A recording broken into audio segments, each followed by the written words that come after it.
Shalom, shalom, puji Tuhan. Bapak Ibu Saudaraku yang dikasihi Tuhan, kembali kita di Menara Doa di hari yang penuh sukacita ini. Mari kita kembali datang kepada Tuhan. Jangan pernah lelah, jangan pernah jemu-jemu. Kita datang untuk bersekutu di dalam doa, karena hanya itulah yang menjadi kekuatan dan pertumbuhan rohani kita. Mari kita berdoa sebelum kita masuk lebih dalam lagi dalam pujian penyembah. Kami mengucap syukur terima kasih Bapa di surga buat Roh Kudus-Mu yang selalu mengingatkan kami untuk kami dapat menyisihkan waktu kami untuk kami mencari kerajaan lebih dahulu, dan kami percaya saat roh kami dekat dengan apapun yang menjadi keperluan kami, damai sejahtera sukacita akan senantiasa Kau tambahkan di dalam hidup kami, iman yang semakin hari semakin bertumbuh di dalam Engkau Bapa. Karena kami tahu hanya itulah yang menjadi kekuatan kami untuk kami dapat menjalani kehidupan kami di dunia ini. Kuduskan, sucikan lidah bibir kami, pikiran kami, sehingga dari lidah bibir kami yang sama kami senantiasa terus memuji memuliakan nama Tuhan. Kalau ada dosa kesalahan dalam hidup kami percaya darah Yesus yang mengampuni. Terima kasih Bapak, mari Roh Kudus, kami minta Engkau menolong kami sehingga kami dapat memberikan korban yang terbaik melalui pujian penyembahan kami. Hanya di dalam nama Tuhan Yesus kita semua yang siap dan sedia sepakat di dalam pujian penyembahan. Mari kita aminkan bersama. Amin. Puji nama Tuhan. Haleluya. Mari Bapak Ibu Saudaraku yang dikasihi Tuhan, kita datang kepada Tuhan karena hanya dekat dengan Tuhan, Dialah tempat perlindungan kita. Haleluya. Puji Tuhan.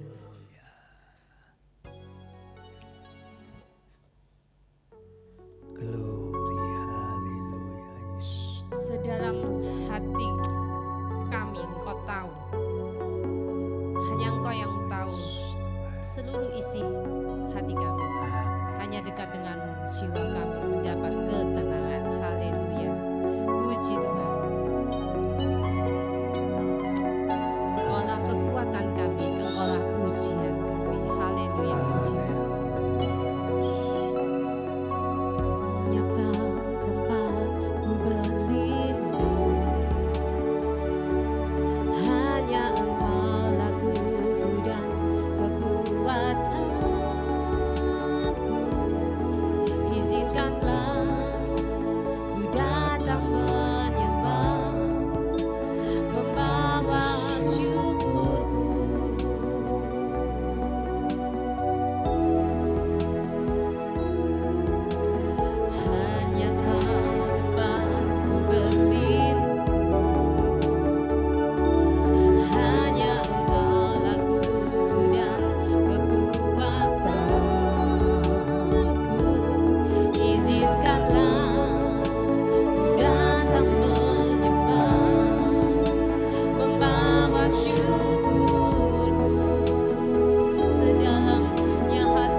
hati kita.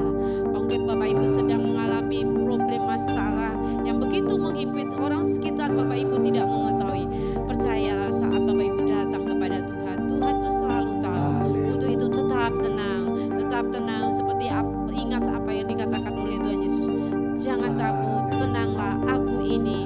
Untuk itu saat kita dekat dengan Tuhan, kita berdoa, ada kekuatan yang baru sehingga Tuhan akan mengangkat kita. Tuhan akan memperlihatkan karya-karyanya yang ajaib sehingga kita tidak terlalu lama hidup di dalam kegelapan. Haleluya. Mari kita pujikan pujian ini, renungkan setiap kata per kata, karena pujian ini merupakan isi hati kita semua saat kita datang kepada Tuhan. Haleluya. Haleluya.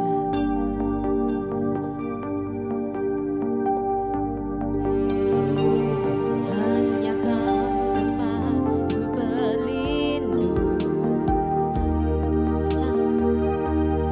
hanya Engkau tempatku dan kekuatanku,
kasih. Firman Tuhan telah memperlihatkan kepada kita ada banyak pertolongan Tuhan, mujizat Tuhan yang terjadi saat umat Tuhan memuji memuliakan namanya di lembah pujian.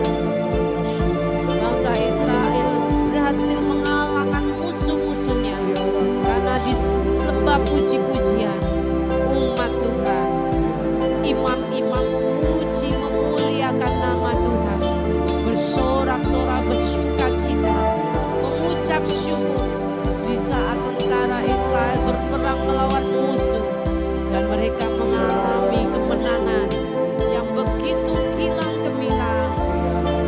Oleh karena kuasa pujian, Yosua bersama dengan bangsa Israel berhasil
kesembuhan terjadi, kesembuhan terjadi saat datang di adanya.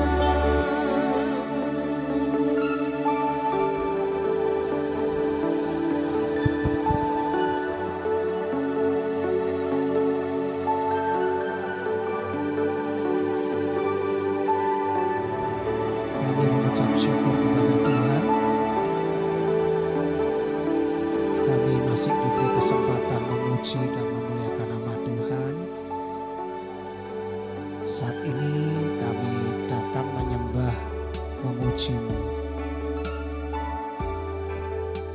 Kami bersyukur untuk para pemirsa yang dengan setia selalu bersama-sama kami, meluangkan sejenak waktu hati untuk bersyukur dan berterima kasih. Semua ini kebaikan Tuhan. Tuhan, kami bersyukur untuk pemeliharaanmu, penyertaanmu, kesehatan, fasilitas yang kau berikan, makanan, pakaian cukup, bahkan kau melindungi anak cucu kami. Terima kasih untuk semua kebaikan-Mu. Kau juga memberikan firman-Mu dan Roh Kudus-Mu untuk menerangi jalan hidup kami. Terima kasih Tuhan. Kami tak lupa bersyukur untuk pengorbanan-Mu, darah-Mu, nyawa-Mu yang kau berikan kepada kami. Terima kasih Tuhan. Kami bersyukur untuk semuanya itu. Bapa, kami saat ini bersyukur untuk gereja AGCC. Tuhan terus berkarya. Kami mohon Kau lebih lagi berkarya. Terima kasih untuk segala fasilitas jasmani yang sudah Engkau berikan kepada AGCC.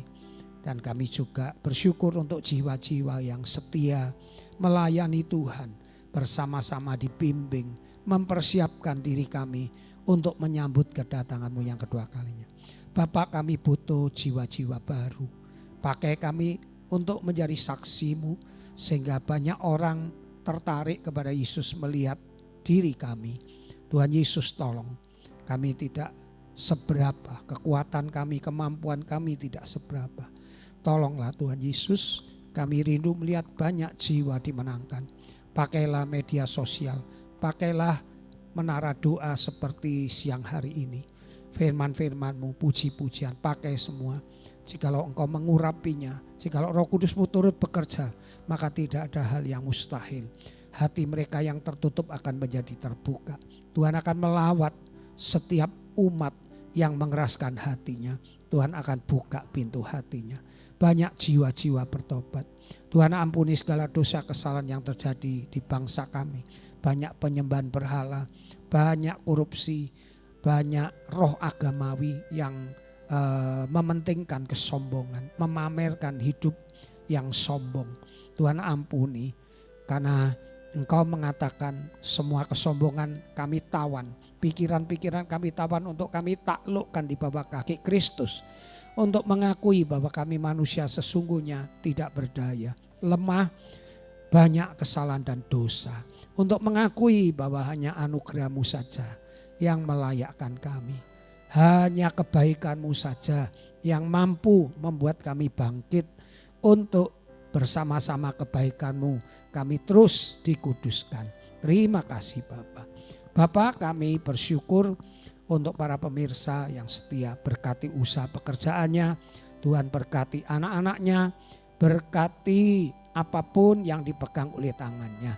Para pemirsa jemaat AGCC yang tidak mengikuti acara ini, Tuhan juga memberkati mereka, menuntun mereka di rumput yang hijau, ke air yang tenang, baik secara jasmani, kecukupan maupun secara rohani, semakin terbuka, semakin mengenal Engkau, dan roh haus dan lapar ingin membalas kasih Tuhan ada pada jemaat AGCC. Kami berdoa bagi jemaat-jemaat yang mungkin masih belum terbuka pintu hatinya untuk mengucap syukur, untuk setia beribadah. Ketuklah hatinya. Tuhan, berikan roh hikmat dan wahyu untuk mengenal Engkau, bahwa Engkau sungguh baik, Engkau sangat baik, sehingga kami harus mengucap syukur kepadamu dengan cara kami beribadah, memberikan apa yang bisa kami berikan. Bapak, singkapkanlah yang masih buta, celikkanlah yang buta dalam nama Tuhan Yesus.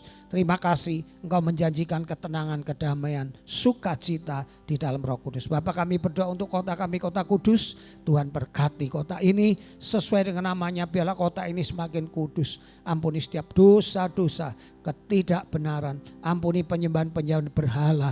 Tuhan, ampuni kota kami. Terima kasih Bapak. Terpujilah namamu. Kami akan belajar firman-Mu, sucikan hati dan pikiran kami. Dalam nama Tuhan Yesus kami berdoa.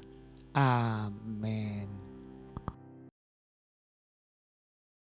Shalom, puji nama Tuhan, saudaraku yang dikasihi Tuhan. Selamat bertemu kembali. Kita merenungkan firman Tuhan. Bacaan kita hari ini ada di Yeskiel pasal 5, 6 dan 7. Yeskiel pasal 5, 6 dan 7. Saya ulangi lagi, Yeskiel adalah imam yang dibawa ke dalam pembuangan di Babel sebelum Raja Sedekia memerintah. Sebelum Raja Sedekia memerintah, itu ada raja yang namanya Yoyakim. Jadi waktu Raja Yoyakim memerintah, beberapa orang termasuk Yeskiel ini dibawa ke pembuangan. Kemudian Raja Babel menaruh Sedekia menjadi raja. Baru setelah Sedekia memerintah 11 tahun, Sedekia memberontak. Jadi Yeskiel ada di Babel sebelum Yehuda dibakar, diruntuhkan oleh tentara Babel. Nah, sebagaimana seorang nabi, Yeskiel mendapat penglihatan apa yang akan terjadi kepada Yehuda. Apa yang Tuhan akan lakukan kepada umat pilihannya, sesuatu yang dahsyat. Di sini kita bisa belajar bahwa Tuhan itu kasih adanya.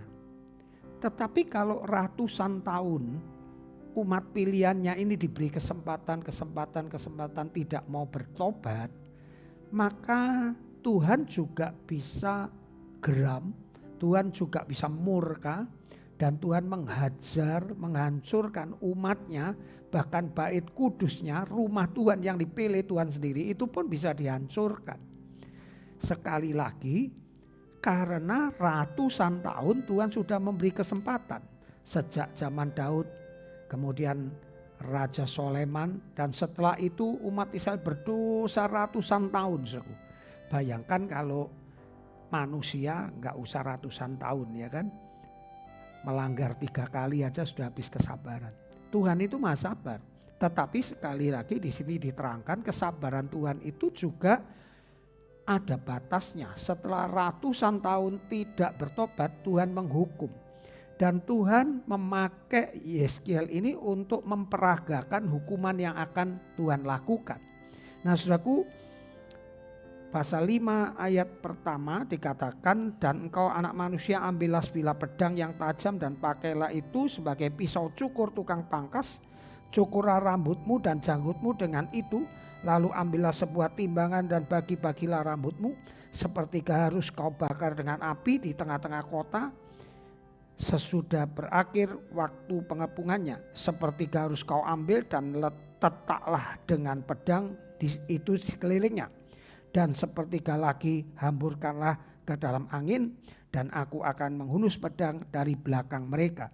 Jadi gambaran umat Yehuda yang akan dihancurkan Tuhan itu, Yeskiel disuruh memperagakan dengan cara memotong rambutnya. Kemudian rambutnya ditimbang dibagi 3, dan sepertiga dihamburkan, ya, sepertiga dibakar, sepertiga dihamburkan, kemudian diserang dari belakang.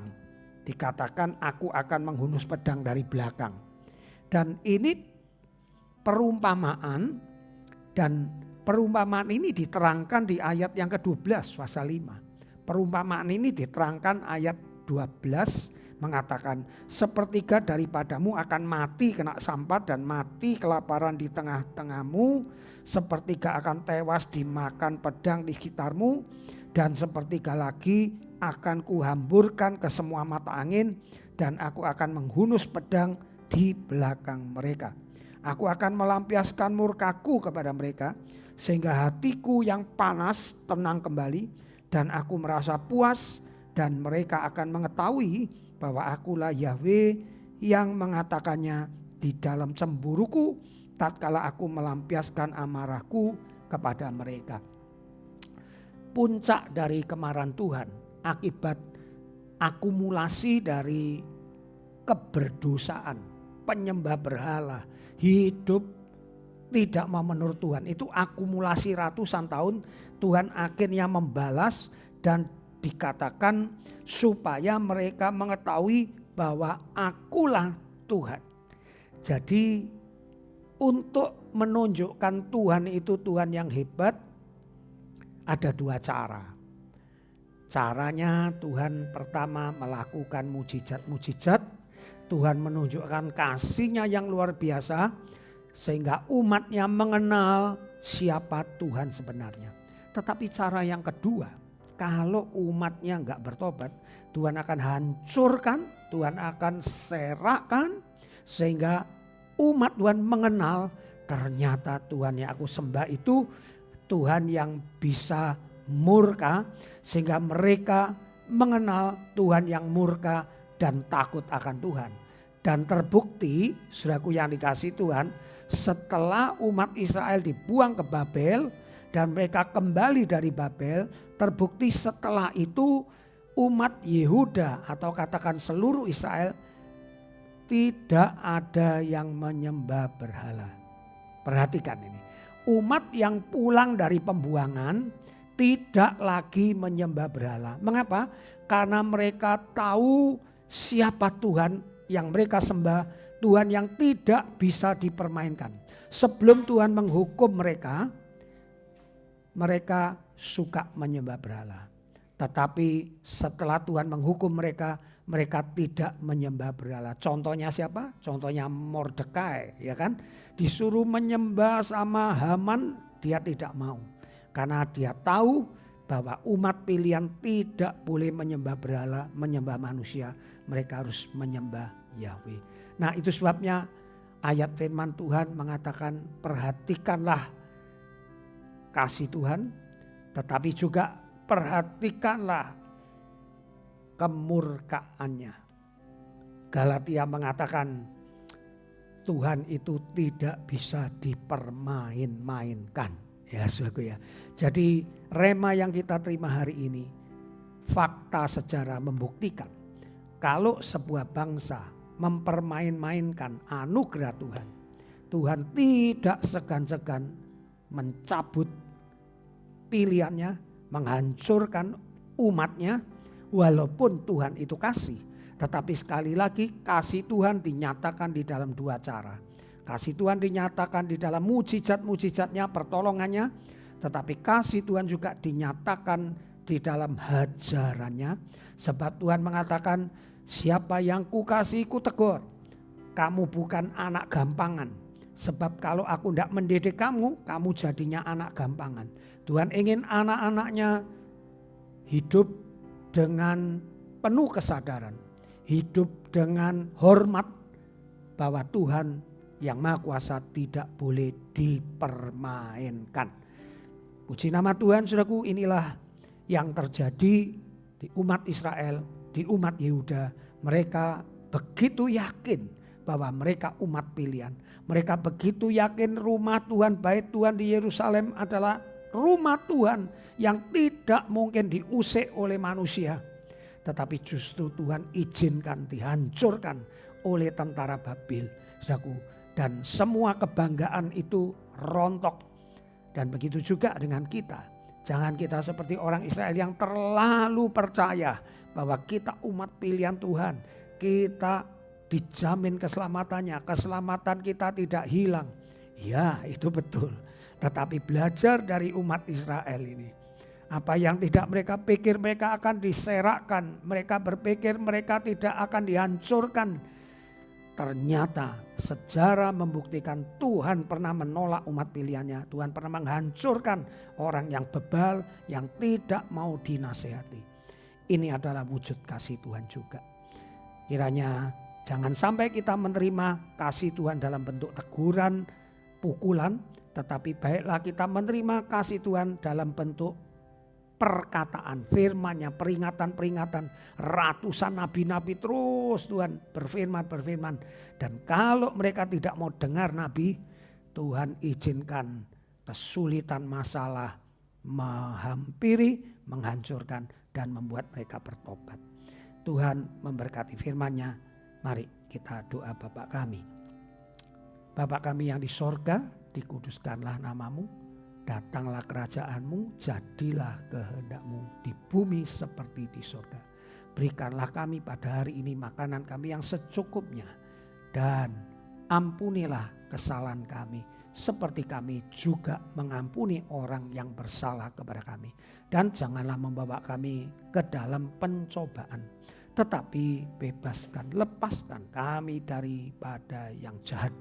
Karena Engkaulah yang empunya kemuliaan, kebesaran, kekuasaan dari dahulu, sekarang sampai selama-lamanya. Mari saya tutup dalam doa berkat. Saudaraku yang dikasihi Tuhan, kiranya anugerah Tuhan, kasih Tuhan tidak engkau permainkan, tetapi cukup engkau mengerti dan membalas kasih Tuhan. Sehingga keadaanmu baik-baik, tidak mengalami hal yang tragis, tidak mengalami kehancuran. Terimalah kasih Tuhan itu dan balaslah dengan penuh pengertian, takut dan hormat. Dalam nama Bapa, Putra dan Roh Kudus, aku memberkati kalian. Mari semua yang diberkati katakan amin. Puji nama Tuhan. Sampai di sini menara doa siang hari ini. Sampai jumpa besok. Bye bye.